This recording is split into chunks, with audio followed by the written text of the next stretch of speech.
Score, the podcast. The only show taking you inside the studios of the world's most celebrated composers and musical storytellers. Presented by Spitfire Audio. Oh man, we got 2 episodes left, this being one of them. I'm Kenny Holmes. Robert. I'm Robert Emotional Kraft. Because 2 episodes of, without a doubt, I mean, I probably pray that. Let's go again. I can't talk. Emotional. Can we please go again? Please go again. We're just no. You're too emotional. No? Just spit it out. I'm too emotional. This is real. I'm real. This has been a great season. That's all I wanted to say. I think I say that at the end of every season. The penultimate. I love that. That's one of those big Harvard words, like Robert Kraft knows. That's right. It's been a long journey. You know, we had the idea of coming back for season 3, and then everything shut down, and we thought, how in the world are we going to do a show? And what did we do? We did it all over the world. We scienced the shit out of it. Yeah, it's been really cool and really fun, and we've gotten a chance to talk to some of these composers that we've been like, yeah, we should have them on, but maybe when they get to L.A. But this has given us an opportunity to talk to everyone overseas, and it's been great. And the feedback has been great, too. So thanks for everyone sending their messages in and tweets and emails and everything. On the show today, we're very excited about our guest. He's coming off a huge film. I think it was one of the biggest streaming movie deals in history. It was supposed to come out in theaters. Greyhound, Tom Hanks' big war movie that came out on Apple TV+. He also is the composer of many of the super successful and popular DC superhero shows on the CW, like The Flash and Arrow and Supergirl. Blake Neely is joining the show today, so we're excited to talk to Blake. And you go back with Blake, right, Robert? I have known Blake since he was a conductor on... I think we'll get into that. I'm going to ask him. He was a conductor on something 6,000 or 7,000 years ago that I was involved in. He's conducted a lot. I know he conducted a lot for Hans, I think Pirates of the Caribbean and some other big films. Yeah. Yep. So it'll be cool to talk to him about some of those jobs too, because most of the guests we've had on, we've just kind of stuck with the music, but he's been involved in many of the different processes, orchestrating, conducting, and that'll be cool to talk to him about. So a lot to come with Blake Neely. Joining the show as well, as always, is composer Carol. Hey, Carol. Hello. Hello. Hey, guys. 2 medleys this week. Oh, yeah. We were spoiled. I was late for the one last week. Good stuff. But, really cool stuff. You. And you got props from both Ludwig and Max Richter, which is really cool. Yeah. Very nice. And incredible comments. Everybody's starting to follow composer Carol and her medleys, including, how about Christian from Spitfire? The boss man at Spitfire calling Carol out and saying, that's awesome. Very cool. Yeah, because I used Spitfire Audio's Labs soft piano for this week's cover, or last week's cover for Max. And Christian was like, yeah, that's amazing, because he recorded that sound 12 years ago, and to hear that, I played it this year. Oh, that's cool. Yeah. And Labs is free, right? Labs is free, correct. There you go. So you can also play what composer Carol plays and what Christian recorded. Oh, what a plug that was for a free product. Matt Schrader joining us as well for this Hello, exciting day. This is the release of the season finale of Blockbuster. The season finale. And 10 episodes. The last of those episodes is today. It's extra long, and it's the culmination of Titanic. So this whole season of Blockbuster has been amazing and really, really just a ton of fun to work on. And in the episode today, we get to learn about James Horner's song that he records in Top Secret with Celine Dion, and how people don't remember this, but when Titanic came out, it was the same day that a James Bond film came out, and it won the box office just barely, which for Titanic, the biggest movie of all time, was a devastating defeat. Robert, you remember this when it came out and everyone's saying, oh my gosh, this thing is going to lose us so much money now. And then the amazing thing that happens is it stays number one for an eternity, just about all the way through the Oscars. Right. And leads to this, one of the weirdest things that defies all these box office norms. And really, really amazing final episode that we have that is out today. So after you finish listening to the penultimate episode of Score the Podcast, check out Blockbuster as well. If you haven't listened to it, all 10 episodes are up, ready to binge. Robert, what was that meeting like when the film came out? Were people sweating? Do you remember that? Oh, sweat, total sweat. All kinds of reasons there was total sweat. Not only had it been such a slog to get the film into release. I mean, it came out in December, but it was supposed to come out in May. So now everybody delayed and we'd waited, but the money that was on the table for that movie. So when the Friday night hit and there was concern, it's one of those meetings where on Friday night we'd all gather in the head of distribution's office and look at the initial returns, and everybody was like, you know what, I gotta check out. I got a dinner I gotta go to. Let's talk Monday. But Monday it was, wait, did you guys? It got bigger every day. Friday opened at a certain level. Saturday it got bigger. Sunday the matinees were doing great business. And then it just became clear by the middle of the next week. Couple weeks, yeah. Yep. I think it was 2 weeks. There's a really nerve-wracking, which was interesting, a story never before told that's in our episode out today. And Kenny stars in this episode. Thank you very much. Plays Bill Wisher, one of the buddies of Jim Cameron, all the way since college, basically. And it leads to a really, really dark moment for Jim. When everything is looking like they gambled everything on this movie, and it's going to make some money, but it's going to lose way, way, way, way more because they just, when you spend that kind of money, never heard of before, it's you got to make a ton to make it up. Even the theaters, theaters keep half that money. So if you look at a film that makes back whatever its budget was, that's still losing a ton of money. Our bonus episode last week with Robert's former boss, Bill Mechanic, was really, really insightful because he, went in and face-to-face, him and Jim, in Jim's trailer, and they shut down Titanic for 24 hours and said, this is too expensive, you got to make cuts. And that's when Jim Cameron said, let me make the last of my movie, I'll give up my whole share in it. And as of, several months after Titanic came out, Jim didn't have a stake in it. And then Fox ended up coming back and saying, all right, we're going to give you a little bit more because we want you to make another film with us. So we're going to give you back a little bit of the millions and millions that we've now made off of this. But gambling everything.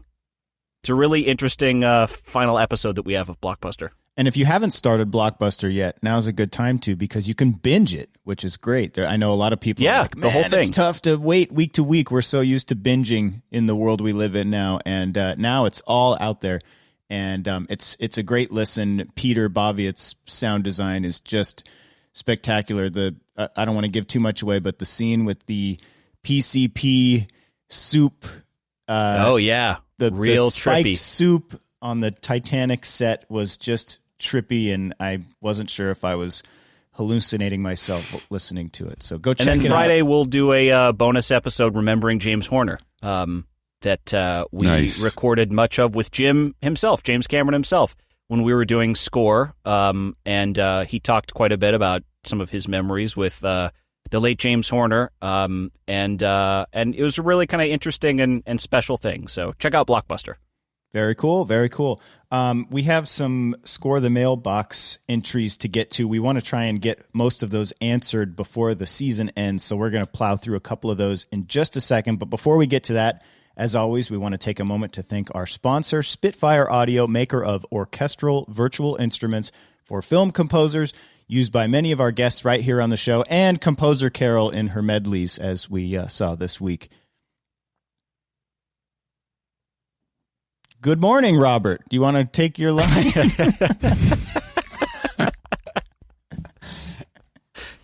There was something about composer Carol. I know that. And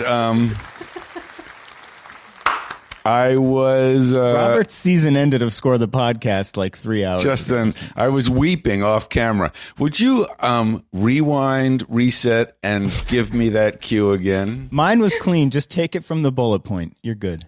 Yeah, Kenny. Spitfire has. Right, you are, Kenny. Did you have some of that PCP? And welcome back. Spitfire is something for everyone. Yeah, Spitfire is something for everyone. If you're just starting out, they have a completely free range of top quality instruments called Labs, which I use, and I know composer Carol uses. In fact, the new Discovery edition of the BBC Symphony Orchestra is $49, but you can also get it for free by filling out a survey and waiting 2 weeks. It's a full orchestra at your fingertips. Yep. And Matt, you're joining us this week. Are you ready to hear this? We have a deal for the listeners. Did you know about this? What? Can you believe I this? didn't. 20% off. I do know. I just couldn't reveal until now. 20% off your first purchase of Spitfire products, including the collaboration packages with the likes of Hans Zimmer, Olafur Arnolds, and the London Contemporary Orchestra. There's more than 50 libraries to check out, and use that promo code. And it's not going to last forever. Our season is almost over, so who knows how long they're going to leave it up. So use the promo code SCORE2020. It's lowercase score 2020. And again, it's a limited time offer, so use that promo code when you check out so they know we sent you, and so you can elevate your music. And after the show today, we're going to play a cue created using the Olafur Arnolds Chamber Evolution package, which is really sweet. You're going to want to check out that cue. And you know what's interesting? Around. The lot of the instruments that they're using are tools that we used when doing the score for Blockbuster, which we have a 2.5-hour score. It's crazy big. We actually do have a lot of real instruments that are part of that, but so much of the Spitfire plugins are just so valuable for what we're trying to do. So you can check out that original score in Blockbuster too. Very cool. All right, let's get through some of these. We have quite a few, so let's rally through them here. It's time to check Score the Mailbox. This comes from Tom in Dallas. He says, very generally speaking, how do composers get compensated by the studio for a project? Is there a standard model on budget or fee, or is it more complex where each project is negotiated? Robert, you've been in those rooms. What is it like? Is it based on the talent? Is it based just on a number? How does it work? It's pretty straightforward, actually. The music budget is depending on the size of the film, the kind of film. There are all kinds of asterisks next to this, but the music budget is, say, between 1% and 2% of an overall budget of a film. If the film is $100 million, your music budget's going to be between $1 million and $2 million. Out of that, you have to pay for everything, including the composer's fee. And the composer's fee is basically based on a word that many people don't realize is essential, which is their quote. And their quote is what they got on their last movie, which is obviously a riddle, because if you've never done a movie, you don't have a quote. And that's pretty much where you accept whatever is offered. But if on your last movie, you're a big-time composer and you were giving X fee, then the studio, in a reasonable situation, will say, okay, we will match that fee and usually give them a small raise, maybe a few percentage points. Yeah, a few percentage point raise. So, and that is if you look at the music budget, let's say the music budget for a big blockbuster movie is $2 million, which is sort of what happens. Well, the composer's fee gets taken out of that pie, and then there are the songs that get taken out, and the cost of recording an orchestra, etc. So that's how you arrive at a composer's fee. Do you get any of the kind of back end, how well the film actually does, or does that have to be negotiated? Well, that actually happens. You rarely get the back end from the movie company. You can get that from royalties, from record sales. That's a whole music business thing. But you can get back end if, for example, and this is film music budgeting 102, if I can't afford your entire fee, Matt, to score my film because the music budget is not $2 million, it's $500,000, and your fee is often much more than I can afford. And this is, again, big Hollywood filmmaking. This isn't where a movie costs $20,000 to make the whole movie with your friends. This is right. Like we're making a real movie here. It costs several $1 million. I may say to you, let's do this. I can't afford your entire fee, so I'm going to give you 25% of your fee. But that 75% I will make up in the movie's back end if we go into profit. So okay. I will take a piece of the profit and apportion it towards your making up your fee, plus because I like you so much and I like your music so much, I'm going to match your profit and I'm going to give you a little bit of a bonus. So will you play ball with me on this movie? Take a lower upfront fee in the hopes for all of us that we make so much money you get a back end fee. And strangely enough, that's what happened on Titanic, which is another episode. But because it was so expensive and the music went endlessly, the composer took a smaller upfront fee in exchange for a piece of the profits. How do you think that worked out? Yeah, that was Pretty probably well. a good decision. But you never know. It's a gamble. So you're putting your money into stock or benefits, however you want to think of it, but you're not getting it up front. Much like professional athletes get their deals structured sometimes based on performance and stuff like that. Thanks for the question, Tom. All right, this one is from Cynthia Ann Hurt.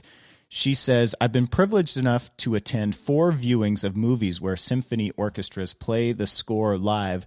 The question is, what is all involved with putting one of these on? Does the orchestra hear a click track? And do they get to practice? Or do they have to sight read? And I can speak from experience. I worked on a show at the Hollywood Bowl where we did Willy Wonka live. And yes, in these shows, because it's a performance in front of an audience and they have the time to do this, and the score isn't secret, they are able to practice. They do it to click, but it does depend on what the orchestra is, or if it's a band. Sometimes they don't use it, or it depends on which song it is. But yes, when I was doing some editing for that show, we were timing out streamers and adding the time code clicks and everything into the pieces, because it also has to time out to animation on the screens and some of the different extra added production things that go into those shows. So generally, yeah, the orchestra is playing something that they have heard before, and they're able to practice with the group to make sure they're doing it. And oftentimes it's a tour. So by the time you're seeing it as an audience member, they may have played this 100 times around the world. So, but yeah, I think it's probably a case by case basis. If it's a one-off, maybe they're doing something special. But in most cases, if you're watching one of those tours, yeah, they've heard it before. Thanks for that question, Cynthia. This one is from Philip McHugh, and he says, this might be a great question for the Kraft Meister. I don't know if you and Philip go back, but that's it. Philip, I think you're a great guy. How does he know your secret name? Just want to let you know, Philip, I've always thought your taste in names and the Phil respect. Meister has this question for you. When sending the score mock-ups to a director, should I also be sending notes to explain my musical decisions? And if so, how much depth should I go into? So Philip is obviously an aspiring composer, and he wants to know, if he's not meeting with the director in person, how much should he explain about his musical decisions? I would say somewhere, Philip, between 0 and none. If there's a place in there for you to send some notes along, and I'll tell you why.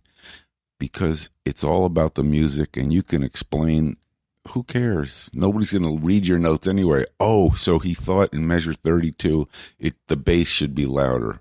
You know, I'll fix it in the mix time, which is, yeah, let's just hear the record. I assume that your director knows that it's a mock-up. You'd have to assume that. I'd also assume that you've had some conversation about where the cue is heading.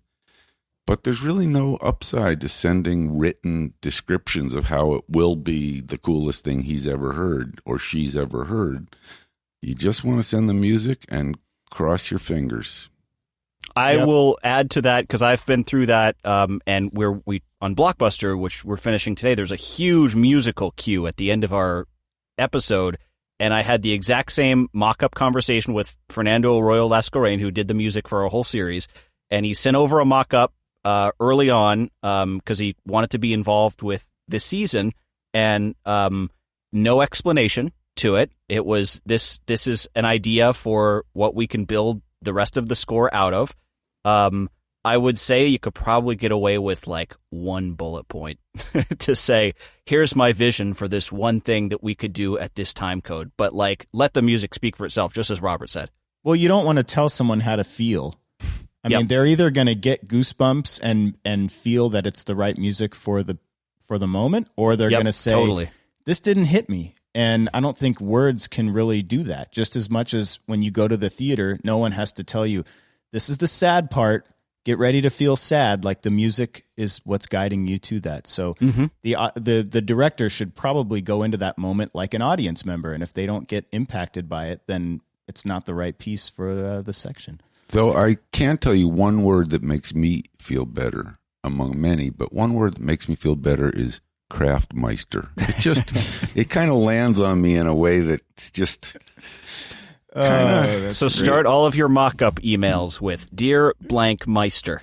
Yeah, just add Meister to the end. These are some great questions. Thank you guys so much for sending those in. If you have a question for the show, we have one episode left. We'll try to get to the rest of your questions before the season ends here, but score the mailbox at epicleff.com. This is fun to be able to interact with you listeners and answer your questions here on the show.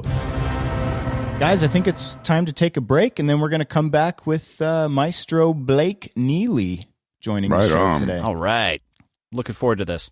We'll be right back. And again, reminder, Blockbuster, the season finale is out. Go binge it. Listen to it. Matt Schrader, thanks for joining us on this intro of the show. Thanks, guys. We'll be right back. Blockbuster, the winner of Adweek's Creative Podcast of the Year, returns. Film is a hobby, not a career. I know, Dad. James Cameron? A movie for your ears. What, me? No. This isn't what I envisioned. It's a bad idea, okay? About the world's most ambitious filmmaker. It has to be perfect. Just say, I'm the king of the world. What? Why would I yell that? Blockbuster. Get it wherever you get your podcasts. Hi, this is David Arnold, and you're listening to Score, the podcast. Let's get back to the show. Welcome back to Score, the podcast presented by Spitfire Audio. Very excited about our guest today, and I'm so glad he has time for us. He's such a busy composer. He just had his huge film that just released on Apple TV Plus called Greyhound. He's also the composer of many of the DC Comics superhero shows on the CW: Arrow, The Flash, Supergirl. There's so much to talk about here. Blake Neely joining the show. Thanks for coming on, Blake. Thank you, Kenny. Thank you, Robert, Carol. Oh, my pleasure. Of course, it's great to see you again. We were talking just before the show started about the location of your studio. I know. I don't have a cow noise. Can you explain the cow obsession? Well, it starts very easily. My father was a farmer, and I spent I think we can end years there on the farm. And I'll see you guys next time. It's really been great. Thanks so Blake. much. We really appreciate you coming on. I know you grew up in Texas, correct? I did. I grew up in Paris, Texas, and I was a child of the 70s, and there was no internet in the small town of Paris, Texas. But 8 years old, I was also a classical music nerd. Loved listening to my parents' records, and I remember distinctly, I'll tell the story, it's 8 years old sitting in Star Wars and thinking, I haven't heard this music. Somebody must have written this recently. I want that job. But then I've got to, then it's another 12 years to figure out how to get from Paris, Texas to California. Yeah. Oh, man. I bet. So the audience is clear about your cow obsession. Your studio is called Cow on the Wall. So is your Twitter handle. So this started because I have this this Longhorn head. I'm a UT grad, and I have this Longhorn head. Hook 'em horns. I'm doing that thing that they in my do. studio. Yeah, there you go. Hook 'em horns. Yep. Hook 'em horns. And I was looking to register a publishing name, and I was with ASCAP at the time, and they said, "You've got to give us something that no one else will have." And I just looked around and went, "How about cow on the wall?" Because there was a cow on my wall. Not technically a cow on my wall; it was a steer, but. And they said that'll clear. And then I realized only later I was looking at a legal document, and they had abbreviated cow on the wall to the acronym COW. I'm like, oh, that's super cool. It's that's great. I didn't even think of it. And then cow on the wall studio is cows, so we affectionately call it cows. That's really great. Blake, there are so many wonderful. It's hard not to hear your story and think there are a number of parallels. I had a similar situation where I had to come up with a name, and I heard my mother say, don't go overboard, which she always said when I was getting grandiose. And so I'm Overboard Music. That's great. But I was really moved. I think that's the description of how I felt when I heard that you were turned down at the University of Texas for getting in the music department, because that's sort of amazing. And I hope you've had a chance to extract revenge by going back there and playing. Well, scores. the revenge is the revenge is coming because I'm going to start a scholarship in my name with the University of Texas, but not with their music department. Yeah, because I was not allowed. So that's the revenge coming. Great. That's so nice. But yeah, I got this amazing letter. I was 18 years old that really shaped my career because it said I applied, I did the piano audition. And then I got this letter that said, we strongly encourage you to consider another career option. That's pretty blunt. And you already had been admitted as a freshman, so you were just looking for your major? I was already in as a freshman, undeclared, and you had to pass this piano audition. And, I said, I'm not a piano player, really. It's not what I'm going for. I want to compose. And I had all these scores, this 18-year-old kid. And they said, no. So this is the best letter I got in two ways. One, it gave me this amazing drive to prove everyone wrong. Love that. So I would audit composition courses, and I would spend my nights in the library studying scores. They had this amazing music library at the school. And the other thing it taught me at 18 is how to handle hard rejection, and that's what this business is.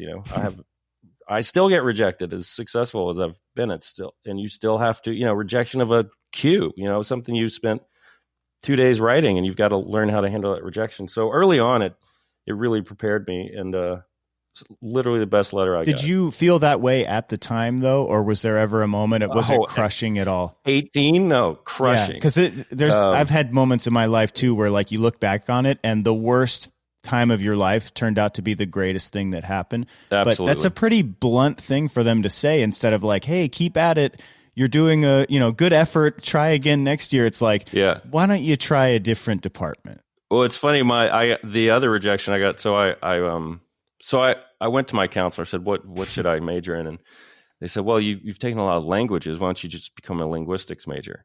Which that's not a fun job, I think, probably to I don't even know what that entails, but I did. I majored in linguistics and minored in Japanese and just, crazy stuff like that. It had nothing to do with music, but I would take as electives. I'd sign up for conducting course, and my first time on the podium, and the class ended. There were like 20 students, and she said, "Can you stay, Blake?" And I'm like, "Yeah, wow." She said, "I really think you should. It's time.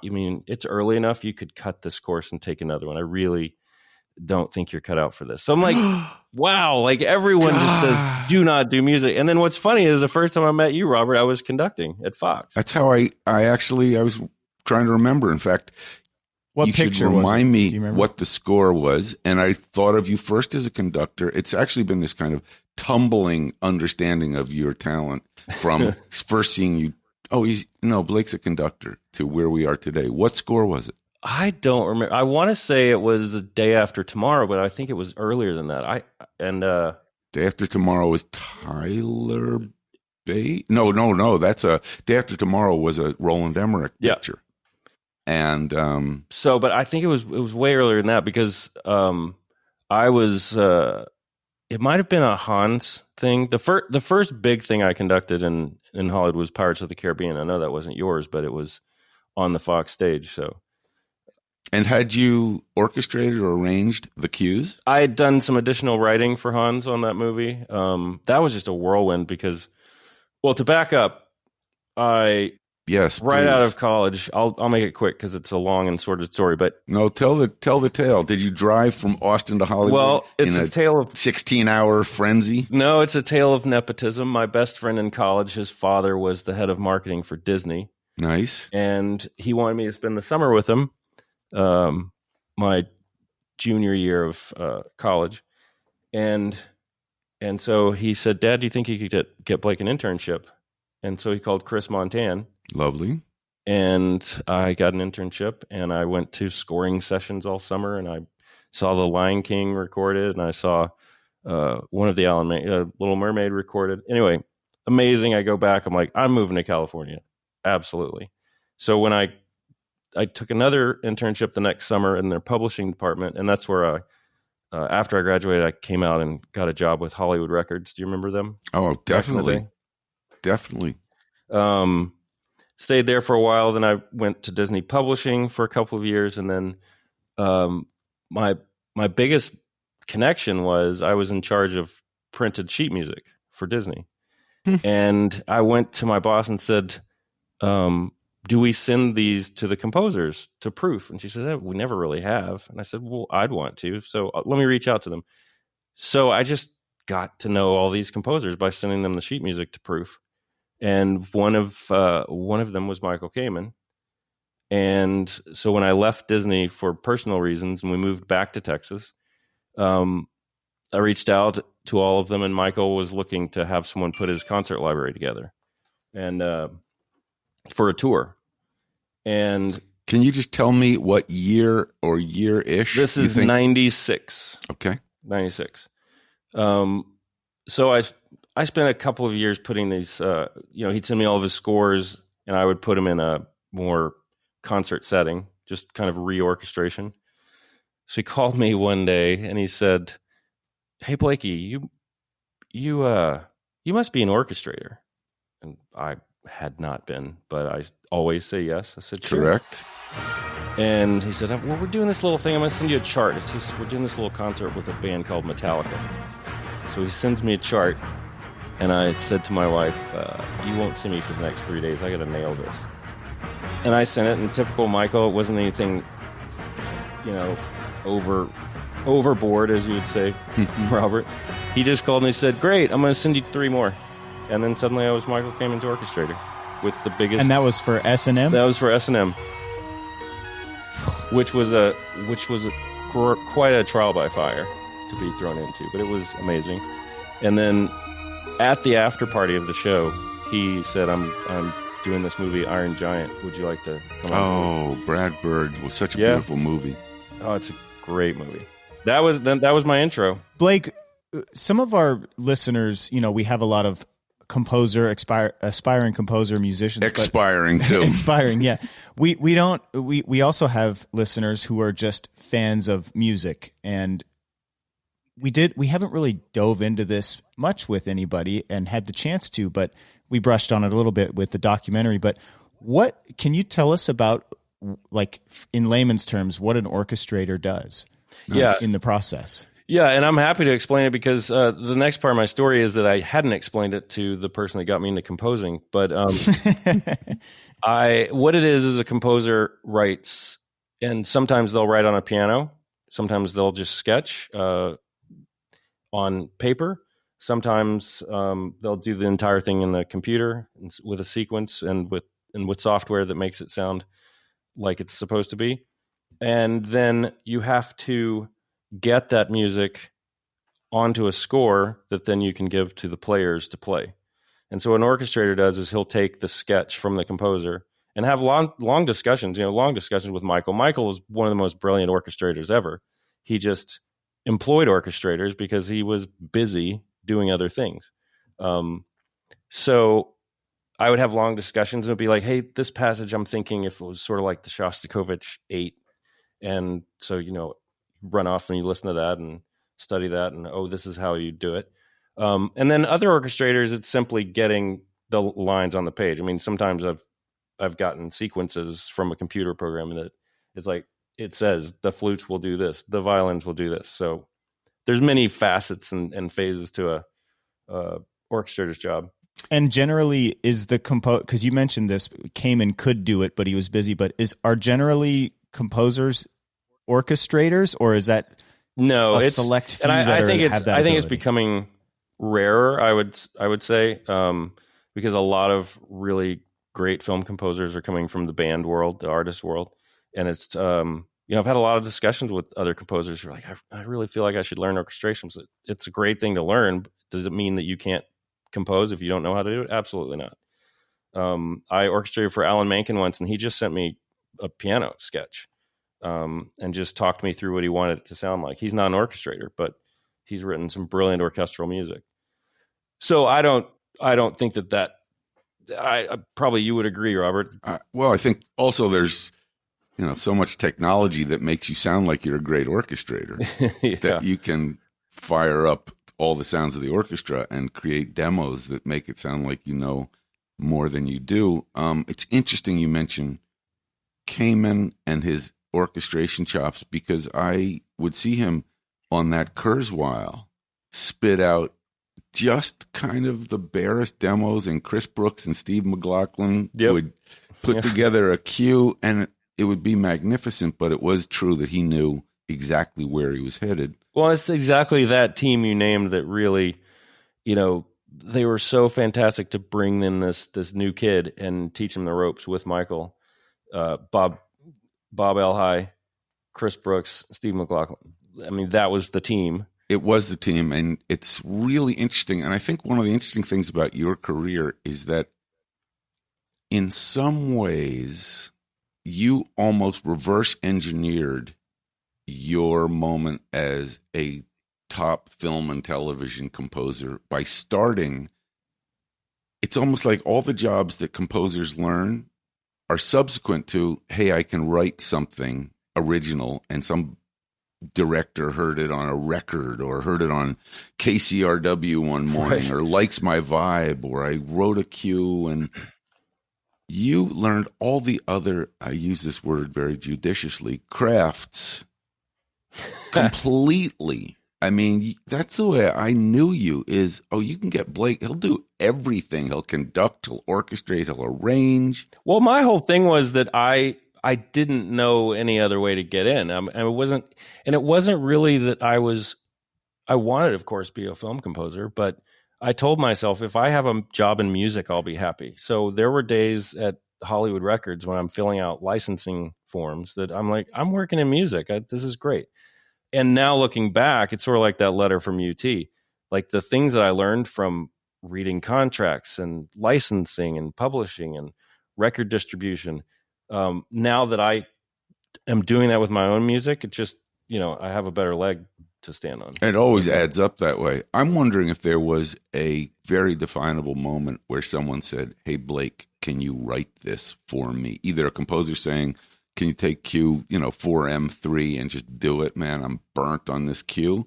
Or a director said, how about Blake? Could he write this score? Was there a real defined, I'm now composing? Yes, there was there was one defining moment this is the explaining orchestration to a friend. So the exact same friend, Jordan Levin, who got me the internship through his father. It's 2002 now, and I've been orchestrating for lots of people. Michael, Zimmer, no, not yet. Anyway, a lot of people. And I'd also been conducting. I'd done this huge thing for Vangelis in Greece and in Seoul, Korea. FIFA, yeah. Yep. And this Methodia, this giant oratorio thing. Anyway, and my friend is now the head of the WB network.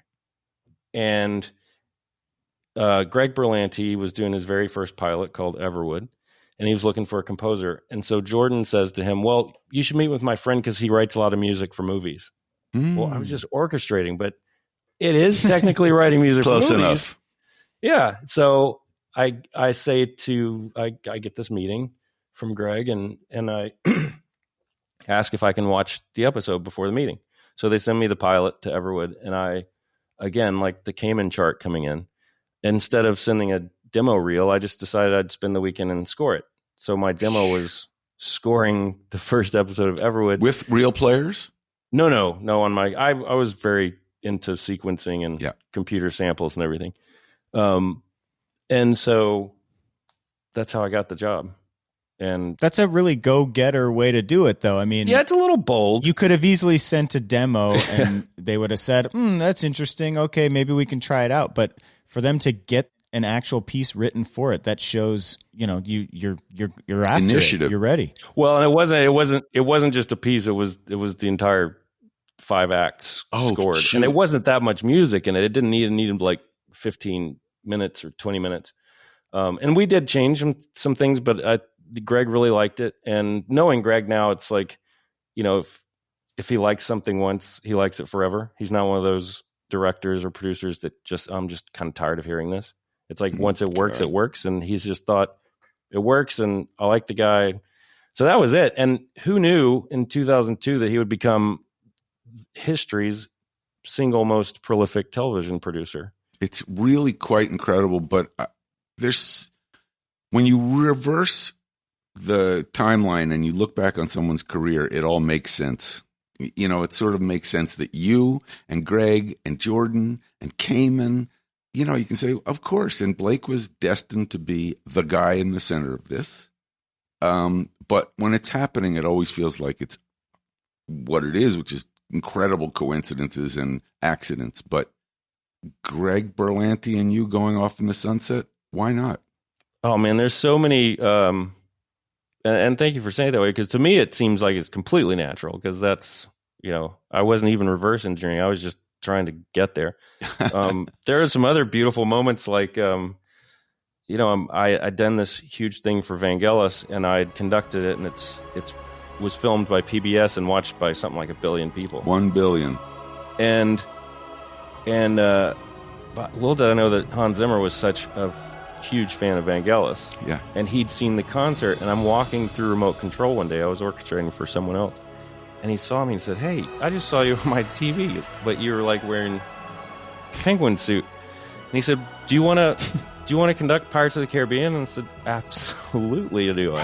And he said, "Do you want to write on it too?" I said, "Absolutely." So that was just this moment. He didn't know who I was, but I happened to be on his TV. Can I ask you a question really quick about the conducting before we move into all of your composing works? With a conductor, if the composer writes their own music and conducts it, they're familiar with it. But much like the orchestra is sight reading, are you sight conducting when you're conducting someone else's music, or do you get time with that music ahead of time? No, I prefer to sight conduct. And here's why. Over the years, I realized that I do like that. It was always, I did it because, we're writing up till the night before the session sometimes.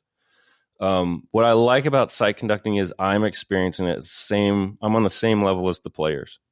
I don't know anything more than them. We're all kind of, because the players are sight reading it every time. And I really like that connection with them. So when they have a question, I can, figure it out with them. And that's just been a nice way to conduct. When it's my own music, it's, you know it so well. Can I ask, dripping with envy, are you a great sight reader? Not at the piano, at conducting, yeah. I mean, then at conducting, you can look at an entire score and kind of, because I remember Cayman saying, measure 32, I think the violas need to transpose up an octave. And I think, where is that? What is he looking at? What's he hearing? So you can look at the entire score and know. Yeah, but I mean, that comes from years of score study. Like I said, as a classical nerd. And it's just something that, thank goodness, I can do. I wish I could translate it to the piano if I could play better. It's all about that. I could, sit and read a piece of piano music. That translation skill comes from taking one more course in the linguistics department. That's really what you're missing. That's it. However, that did help when I was, funny little sidetrack story about linguistics. I was conducting a score in St. Petersburg, Russia, the Kirov Orchestra. Fabulous. And I had a translator, but they wouldn't. I knew she wasn't telling them what I was saying, just a little bit of Russian that I remembered from school. And so at lunch, I quickly went and memorized the numbers 1 through 50 in Russian. And so I started calling it out in Russian, and they all were like, "Oh my God, wait, what?" And the translator, she left. See, but that just confirms that everything you learn in life, you can use somehow. It all comes back. I do want to come back to one thing you mentioned, which I'm very curious about. When you said there will be the Blake Neely Scholarship at UT and not in music. Right. Will it be in farming? No. No, it'll be, they have this fantastic program called RTF, which is Communications, Radio, Television, and Film. And it's where the film scoring program should be, should they have one. It shouldn't be in music, because I mean, I've taught at many of these film scoring schools, and you need the connection with the filmmakers. Yeah. You don't need the connection with the tuba players. Yeah, you'll get that later. And I find it sort of wild and that's what I've been talking to UT for years, is when you do start this program, you need it to be integrated in your film department. Blake, we got to get to some of your incredible work. I mean, first of all, of course, as I look down your opus, which is monstrous, the first thing that sticks out at me is the epic, cosmic, and quite emotional documentary, Ask Dr. Ruth. Oh yeah, that was a fun one. Just because I looked at that and thought, that's so wild. I saw it. I didn't know you scored the Ask Dr. Ruth documentary. Of all your work, it seems it's pretty epic, and that woman is epic herself. I know, that was just wonderful. But listen, I think there's a lot here to talk about. I mean, Kenny and I both had I must admit, we had a Blake Neely love fest yesterday about Greyhound. Oh, yeah. Thank you. Man, did that. And I was definitely disappointed, I think, as probably your whole crew was, that it wasn't able to be seen in a theater. When did you get that news? Because that was the original intent of the film, right? Well, we got that news in May. And, Gary and Tom were very excited that it was just going to come out. We were done, and they had it was like the biggest streaming deal ever for a film. And, we're in a point where we need entertainment and at-home entertainment. And we knew the movie would survive because the visual effects are outstanding. Incredible. The sound mix was brilliant. And, all of I say this in interviews anyway, they're like, oh, how do you approach TV versus film? Like, I don't approach it any differently, because you're going to watch the same thing on your same device. So if Arrow doesn't sound as good as the Avengers, I fail, because so with that, it wasn't disappointing. The only disappointment is, I mean, it's a movie that deserves the big screen. But I can't be upset that it was, the number one movie in the world for a few weeks, Yeah. So, and I'm curious what I don't know how early you were on the film, but there isn't a lot of time for a backstory. I mean, they invite you into a little bit about the love story and where he wants to end up, but you're really just dropped in the middle of war, and there's so much going on, and your music is really driving that entire film. I mean, it without music, that movie would be very slow. And it's because it's constantly tension. Yeah, it was intimidating. I will tell you that. When I watched I got a text when they were shooting,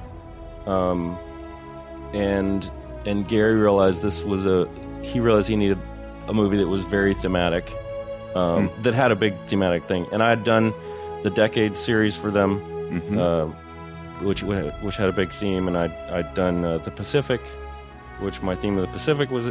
So he would sort of come to me for big themes, and he said, I've got one. And then when I watched it, I thought, well, you can't, where's the theme going to go? Like, we're in the middle of battle. But it was a fun one, because you as a composer, you kind of want to throw the theme up in the credits, right? And go like, here's my tune. And this was one, it's like, nope, I'm just going to lay a little bit of pipe and it's going to come at the very end. So that was fun. But the intimidating part was the tension. And we would talk about it. They would say, like, we got a long way to go. And it's going to have to keep amping up. Just like Tom's script does, it just keeps getting worse. So my challenge was to, on the first battle, like, you've got to draw the audience in. It's got to be exciting, but I can't blow it. I can't give everything I've got. So it was this exercise of taking off the composer hat, putting on the audience hat, putting back on the composer hat, and still having some restraint, but be like, okay, I think it needs more, but if I do that as the next cue, how am I going to find more? So what was fun is I found new ways of making tension with my music instead of some of the old tropes. Can you describe what those are? Because I listened really carefully, and so I'm interested.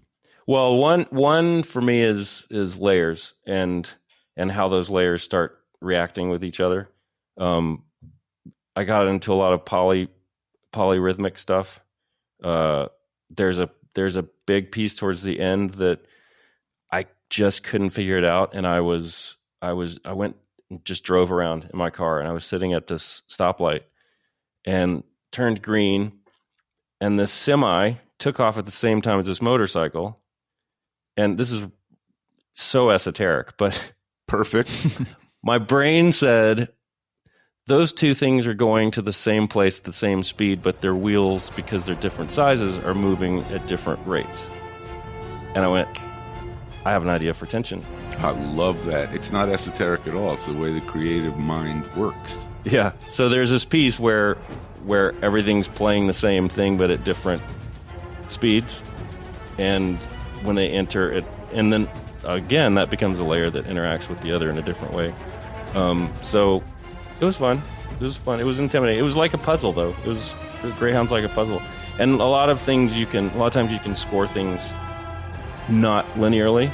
And this one was, no, this I have to score linearly because I can't get to like Act 4 and realize that, Act 5 I wrote smaller. So I actually was kind of enjoyed having it on my small screen for this reason. Visually, I'm sure it's a disappointment not to see it on a big screen. But when it's on my home screen, I can indulge in listening to the entire film on headphones. Oh, you did? Definitely. And so I get to really hear what you're writing. I get to hear the mix, which is superb. Mike's mix is great. Mike Minkler. And I also, it's really incredible. And it's not what could be the case, which is, man, I can't hear the score because it's just all explosions. No, it was really balanced and beautiful. I was mostly interested in where you chose to be silent. Yeah, there's not much, right? It's it has to be wall to wall. But there were also moments where you really, it built the tension. And as you know firsthand, sometimes to have things be tense, you got to lay out for a minute. So when you come back in, it means something. And I was just interested in your spotting. I thought it was really fabulous. What was really great too with that is, Gary and Tom we don't do spotting sessions. They have been so this is my 10th project with them, but they're so encouraging of like the artist, do what you do, and then we'll respond. So he literally sent me the film and they're like, do your thing. And then I brought him over when I was done and played it down and he gave me notes. And it was, it's really the way I like to do it if you can, because I can't really tell you in a conference room what I'm going to do. It's like, you want me to sing that to you? Let me just do it. And also I like showing the whole arc because a film score is about the whole arc. So when a director will say on 1M2, I don't get it. It's like, can you give me 2 hours and 6M30 is going to explain what 1M2 is doing? And you get this completely, Robert, from the many scores you've done. But plus, my license plate is 1M1. Yeah, so. I remember that. If you can be fortunate enough to have a collaborator who trusts you and lets you do your thing, it just forms a better bond, I think. I mean, it doesn't, because I have that autonomy, it doesn't make me do less. It makes me try harder. I mean, I knew like they're going to come watch this score down, and it just pushes and pushes you to do the best you can. We're going to take a quick break. We want to talk more about Tom Hanks and your meeting and the Decades series, and also some superheroes. But we're going to pause for just a second. Much more with Blake Neely. We'll be right back.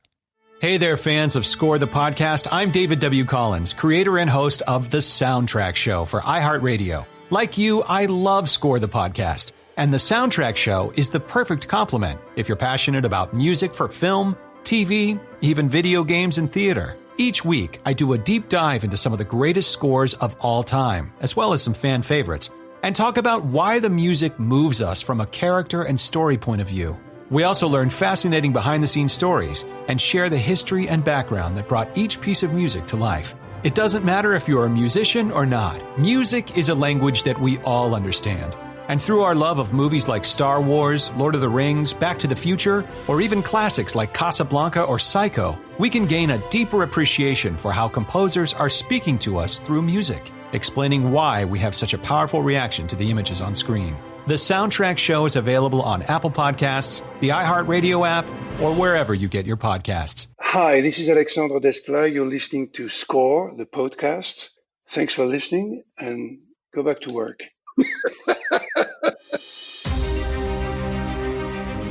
Welcome back to Score the Podcast, presented by Spitfire Audio. We're here with Blake Neely. We were just talking about Greyhound. If you haven't watched it yet, get your Apple TV Plus subscription, and it's worth the watch. It's a great film, and the score is tremendous. Tom Hanks' first screenwriting credit.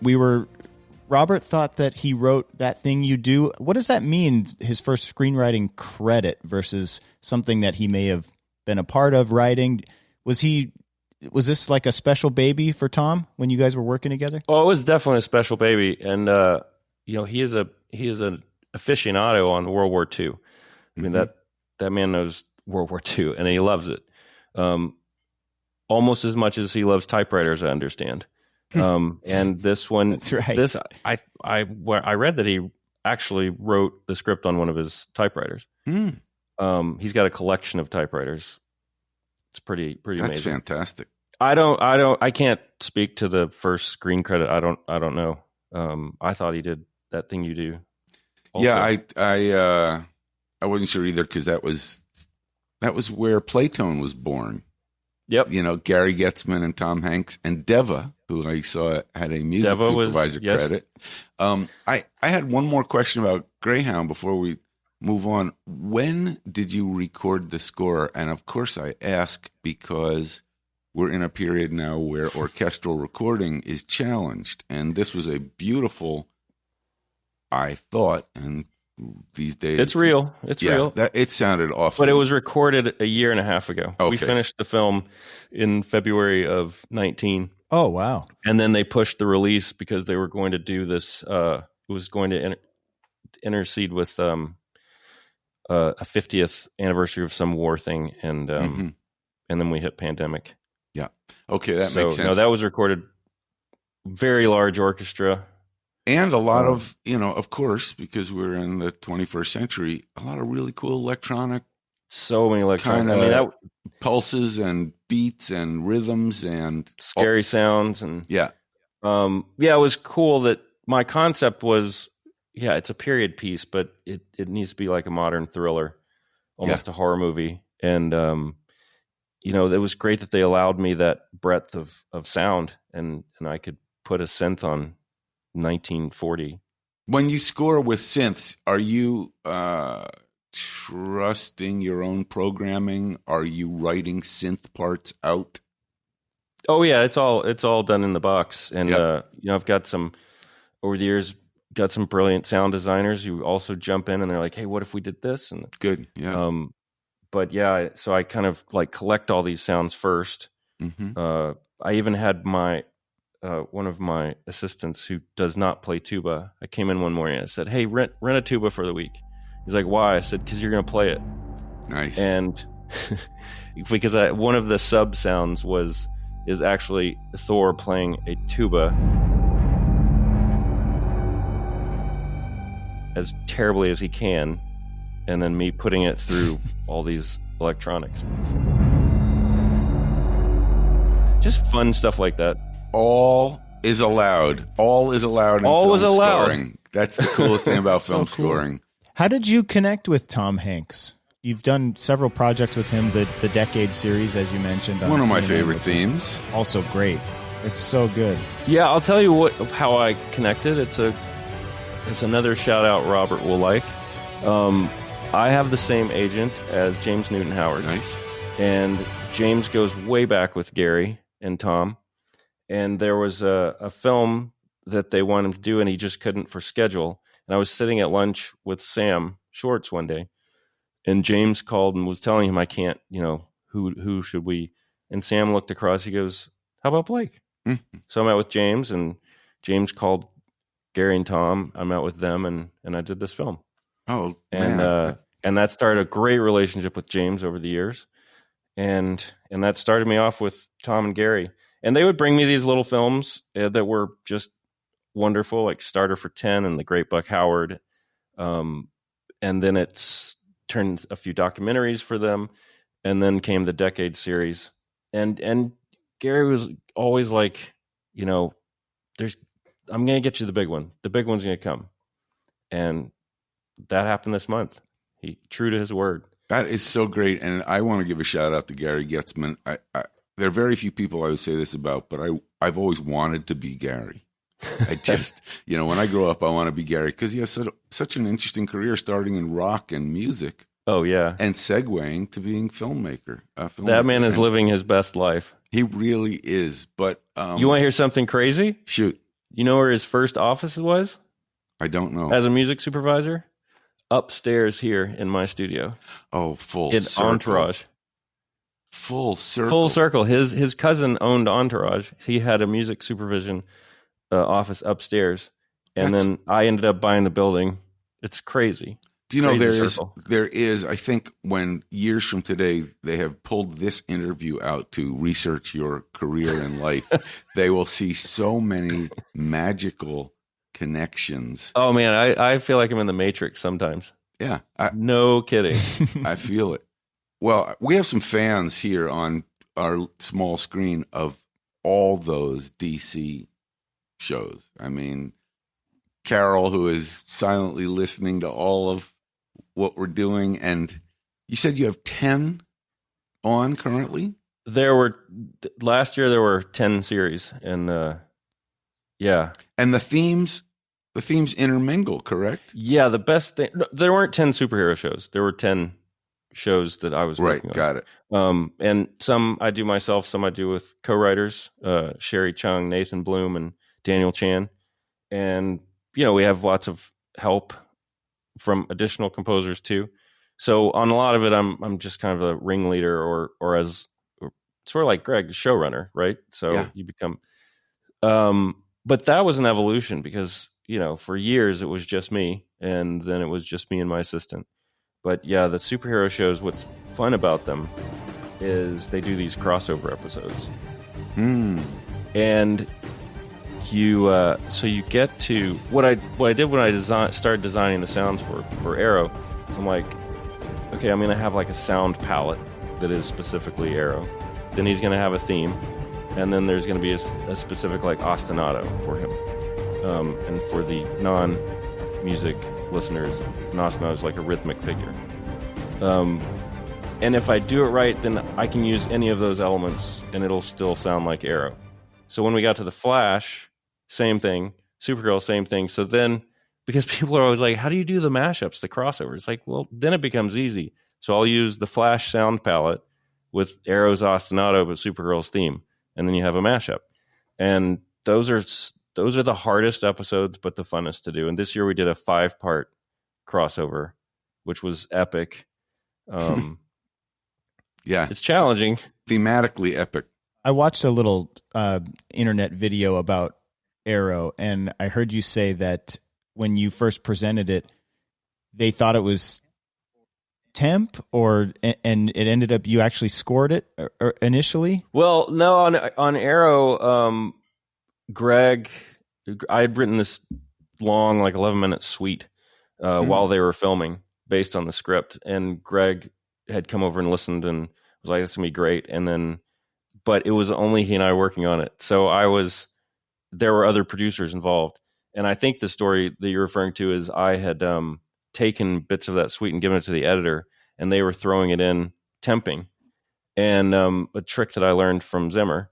And so then when the other producers came in, they're like, "Oh, where'd you find this?" They go, "Oh, this is the Arrow music. This is what Blake's been working on." Nice. So then I went and scored it. But yeah, very helpful if you can get them to temp with your own stuff specifically for that show. If you can get in early enough to write, Yeah, of course. How will you proceed with all these shows with the current orchestra situation? Can you do all of it in the box? Will you have... All of it's always been in the box. Okay, good. They didn't have, except for the crossover episodes, I always push for live orchestra. And this year, I had this crazy idea to up the ante. I was like, well, what if we also add a rock band? That would be cool. Right on. And Metallica? No, I asked Kirk. He wasn't available, but he definitely wanted to do it. And then I just said, my manager said, "What? Make a wish list." And I thought, well, my favorite drummer is Stephen Perkins, and favorite bass player is Tony Cannell. See if they'll do it. Mm-hmm. And then 2 days later, they're in my studio, and I'm like, wow, I am in the Matrix. With or without their lead singer? Well, Stephen was with Jane's Addiction, and Tony with No Doubt. Both bands weren't together. Right. And we just added them to the score, and that's been a fun thing to do. But those kind of tricks, where I learned those tricks. Those are Cayman tricks. Boy, reach out to people you admire and see if they want to work with you. Earl, who was the great guitar player? He'd pull in all Eric Clapton. Oh, no kidding. David George Sanborn. Harrison. Yeah. Sanborn on Lethal Weapon. I was in London once. I went to the pub for lunch. It was pouring rain. I came back. I'd forgotten my key to Michael's house. Door opens and Annie Lennox is standing there. She's like, "Oh, we need to get you in and dry it off." I mean, that's just the kind of life Michael lived. I used to go to that beautiful 14 Stanley Crescent. That incredible. Oh, it's the best. The best. And be casual. Hey, man, you want to stay for dinner? George Harrison's gonna fall by. But yeah, I love that lesson from him is, just if you appreciate someone's work, see if you can work with them. Look at Hans. He's doing the same thing. He pulls in all those Johnny Marr on different Pharrell scores, and Pharrell and Lisa Gerrard to sing from Dead Can't Dance. Why not? Blake, how valuable do you think it is for you to have worked with all these composers before you started off on your own scoring? Beyond valuable. Picking up little tendencies. Yeah, beyond valuable. I learned you can learn things that you like and want to adopt into how you do your career, and you can pick things that you don't like, and both of those are valuable. But things that I learned that aren't so obvious is how you work with a director. I mean, watching Michael Kamen work with a director and collaborate is an amazing thing to watch and try to soak in. Watching Hans with Ron Howard and Gore Verbinski, and I mean, it's just amazing to take in. And then their approach to picture and spotting. I mean, some of my spotting absolutely comes from watching them and learning, like, one would be like start early, one start late. So you kind of take in these styles and then develop your own. I was fortunate to have worked with also really wonderful human beings, no jerks. So that was incredible. That's rare. I wonder which part of show business you were in. I actually saw Kamen demonstrate exactly what you just mentioned. I want to, in his honor, share a brief tale of being on the Warner's scoring stage. We are doing Hudson Hawk nominally together, but really Michael's doing it. Mm-hmm. He has just conducted a magnificent cue, an action cue. Bruce Willis jumping from building to bus to out a window, and it just rocks, and it's a perfect take. And he looks back at the window where the producer of the film is on the phone, and the producer, we both see, cup the phone for a moment, hit the talk back and say, "I hate it." Wow. And Michael, instead of, And I was aghast and hurt and emotional, and I can't believe it. And Michael went, give me a minute. And he leaned over and did that thing. He said, okay, piccolos, I want you to tacit measure 17, 18, and 19. Let's not enter the drums until measure 8. And he just gave instructions to the orchestra. I couldn't figure out where he was on the score. We then said, let's go again. We recorded the same cue, but with nominal changes. The producer, who was still on the phone, cupped the phone and said, good, let's move on. And I saw Kamen do that thing that he just managed the situation. He changed it, but not really. And it was perfect. And it's a little smoke and mirrors, but also just that calm thinking on your feet, and like no one has to panic. I mean, I remember there was the first time I conducted for Hans on Pirates, and I came in and there's all this stuff happening in the booth, and he looks at me, he goes, why are you so calm? And I said, oh, Hans, I'm dying inside right now, but I just don't want you to see it. I learned from Kamen so much about just that calm, we'll get through this, we'll make it better. We have time to change it. There was a fun story with Gary to that end. Was we were doing the Pacific, and we were on the Sony stage, and everything was going great. And he just said, buddy, I just don't think that cue's working anymore. I really don't think. I go, cool. We go to lunch, and they go to lunch, and I just sat down and wrote another one, and had Booker White there with me, and he started quickly doing parts. And they came back from lunch, and we played it. And I go, how's that? And he goes, where'd that come from? I said, I just did it during lunch. And that's not a bragging story. And the cue worked. And that's not a bragging story. It's just, that's your job. And it's absolutely not bragging. It is your job. Every composer that's listening to this podcast just got words from the maestro. That's what you do. That's what you do. You can't be precious. Oh, man, that cue is so good. You don't like it? Shoot, it hurts my feelings. You know, we'll see you. What I used to do at USC when I would advise at USC is, and they hated me for it, but I'd say, do this. If you can do this every week as you're getting started, it will help. Write something once a week that you really, really love, you really care about.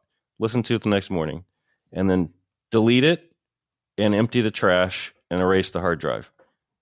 And if you can do that, you will learn not to be precious. Oh, that's so great. I've been in a room where a composer kind of sulked when a director said, I'm not sure that works. And I thought, stings, but it doesn't sting as much as you should consider another career opportunity when you're 18. So that's really good. Get through it. I want to ask your guesstimate about what we're about to look at in the next year or so. Do you think there will be orchestra dates, first of all? And what would they look like?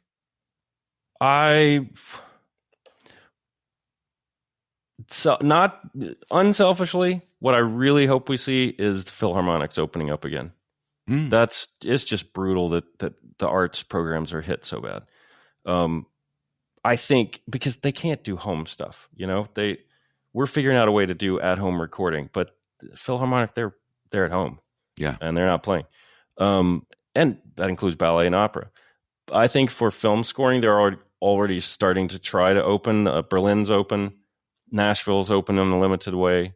They've tried to do a few things in town here, but it's just not the same. Let's just record the violins, and then we'll bring in the cello, and then it's not orchestra. What I hope is there's innovation. I think it could change how music sounds for a while. I mean, if we're really in this another year, you might have some really creative stuff. Yeah. What about the content, though? I mean, are you seeing any sort of less stuff being produced? Nothing's as we filming move forward, because there was a rush to push all this content out when this thing first started, because I think people thought oh, this will last a couple months. Let's take advantage of everyone at home. But now all of a sudden, all this content has been pushed out. But I'm wondering what the pipeline, how empty it is for next year. I think, fortunately, I really love doing documentaries. I think we'll see a lot of that. It's it's usually one person with a camera talking to another person, and then stock footage, so they can do that. Animation is thriving. The filming, I hear the shows are hopefully going to start filming again in September, which just means that the seasons would be a little truncated on episodes. How frustrating for you to have this magnificent example of your opus out now and being number one, and any director looking for a big composer, score, drama, orchestral, dramatic thing. Oh, well, our movie's delayed. So, I mean, first of all, before we go, I do want to give a shout out to your work on Greyhound once more, and also to the movie. I really loved the movie. I really did too. Kind of movie, I don't want to be any gender specific, but it's a little boy's dream movie in that way. It's the kind of movie I grew up loving. It's exciting. The bad guys are identifiable. The good guys are going to never seen. And you have Tom Hanks. He's going to win. I actually had to look up what actor played that horrible voice that's threatening them, just to see. But I just it turned out great. And I mean, you asked about frustrating for me, how frustrating for Playtone, right? That let's go make another one. Let's go, and but we will get out of this. We will. Thank you. Maybe, and the reset is good. I think it'll be innovating, and I certainly needed a little bit of downtime. How much will you miss the cons? I mean, not a lot of composers get the opportunity to go.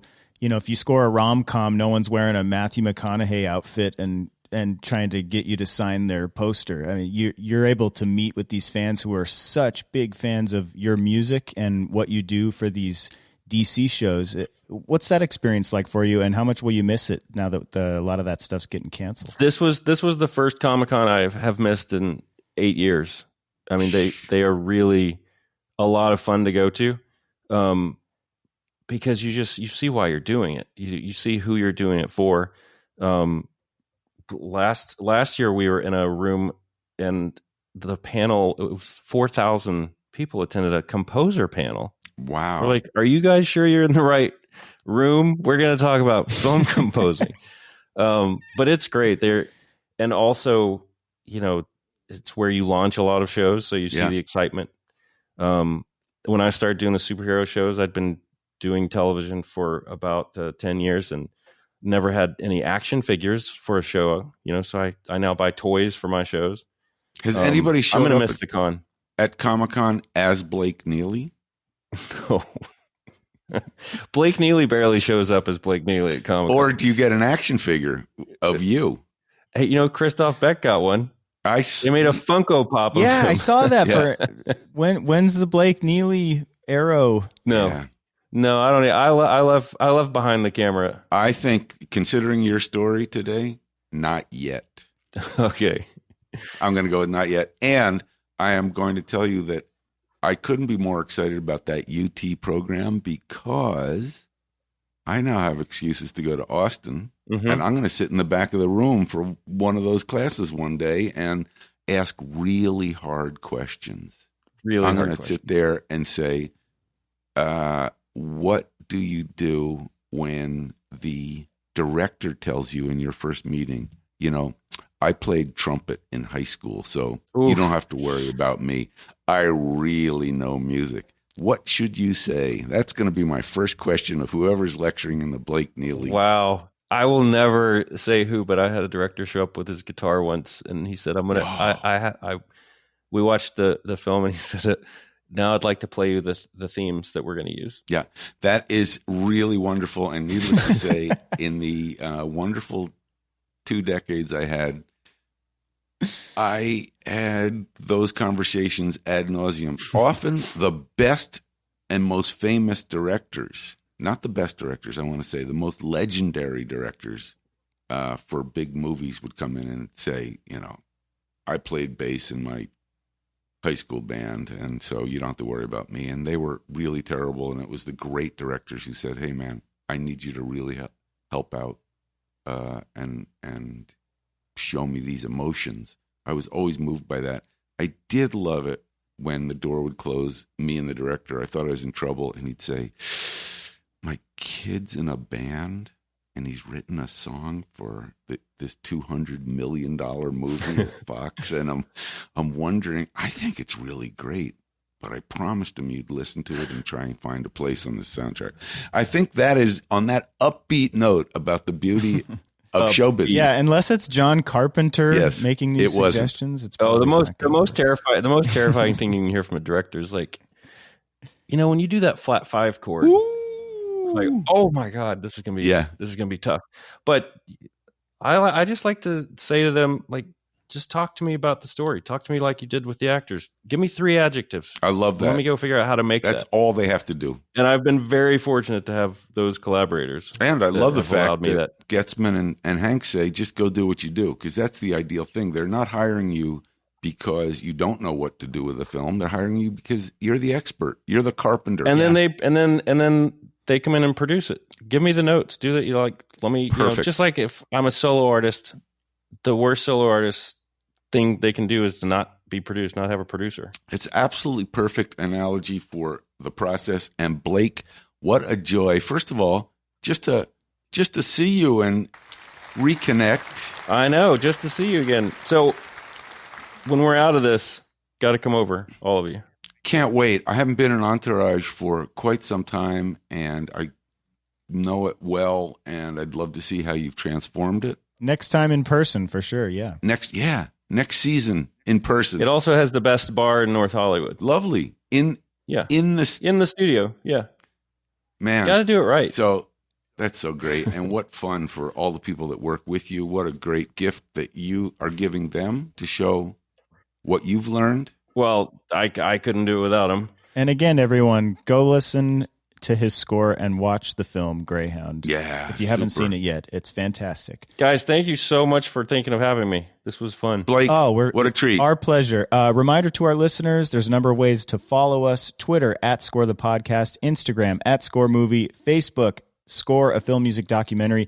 Send us your questions to scorethemailbox at epicleff.com. We'll try to answer those on the show. And stick around after the show today. We'll play you a little clip from Spitfire Audio.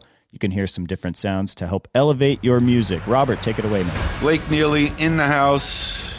Cow on the wall. What a treat. Thank you so much. Let me just say one quick thing as you're rolling out is thank you for doing this podcast and the film and everything, because it's such an undervalued art form. And you're just pushing it forward. And we can't do the show without people like you. So thank you. Thanks, Blake. We'll see you next time. Thanks, guys.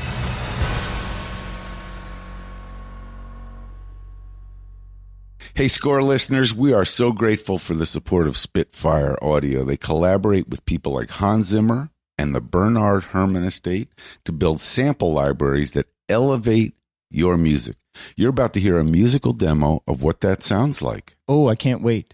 And as an exclusive to our Score listeners, that's all of you listening, thank you very much, Spitfire Audio is offering 20% off your first order. And that's good on over 50 of their libraries. Just go to spitfireaudio.com, use it in the checkout, and you'll save 20%. And it's not going to last forever, so do it now if you're thinking about it, if you're on the fence. Do you want 20% off or not? Go do it. We're going to play you a cue right now from the Oliver Arnold's Chamber Evolution package. Check it out.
Again, use that promo code. It's SCORE 2020, lowercase score 2020, and save 20% off your first order. It's limited. The clock is ticking. And speaking of limited and the clock ticking, our final episode is next week. We're very excited about it. Keep an eye out for our social media for the announcement of who that will be. We'll see you next week.